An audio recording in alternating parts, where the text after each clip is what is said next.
something that's going to show our country's history, showcase art, and we are very, very humbled by that and happy to be a part of it.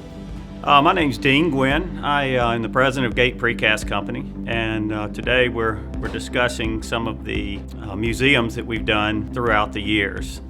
I would say it all started with the opportunity to bid a museum. We bid it just like we did everything else, and we questioned some of the finishes and textures and look, and lo and behold, at the end of the day, we stood back and said, what a beautiful structure, how different this is than anything else we've done, and what an opportunity. The Miami Science Museum won several awards.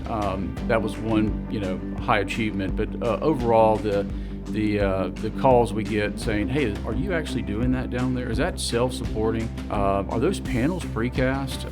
How did you get that finish on the backside? I mean, constantly for months we got calls as this project's being constructed, which was, it was fun being able to, like I mentioned, take clients down from New York to visit something like this, because you don't see these kind of things in New York. I mean, Miami's got its own architecture. When I got involved with the project with Grimstar Architects, they had already selected precast, and rightfully so. We found out later that GFRC really wouldn't have worked with some of the different design components. When I talk to architects all over the country, I always tell them, no product available for an architect to design with gives you more design freedom than architectural concrete does. Brick is beautiful, but it's brick. Glass is beautiful, but it's glass. Architectural precast can be anything you design it to be. The first time I was contacted on the Perot Museum of Nature and Science was by the construction manager from Balfour Beatty. They sent us over a few sketches. They said, can you make us a few mock-ups? Can you make something that looks kind of like prismatic cubes projecting? Can you make us some panels with something that looks like maybe a wood grain siding?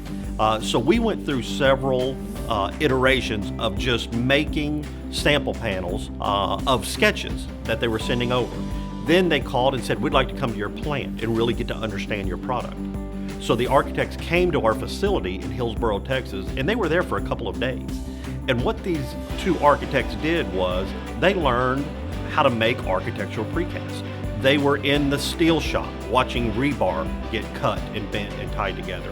They were in the carpenter shop learning how our carpenters cut and build the mold work that these panels get poured in. They were out on the floor of the plant. They were outside in the finishing area watching panels be acid washed and sandblasted. Ideas flowing back and forth is one of the big factors that allowed this building to be the iconic building that it is. We always knew it had great quality, and we could count on these people to give us that day in, day out. But when we were faced with, hey, can you make it look like travertine? Hey, can you give us a slick mirrored-like finish that we're not going to sandblast? The craftsmen in all of our plants really stepped up.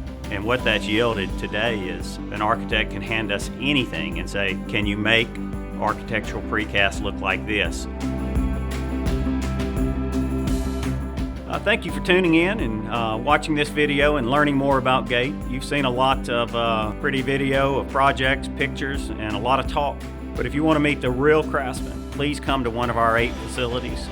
These guys are very impressive, very knowledgeable. They're the ones that make it all happen.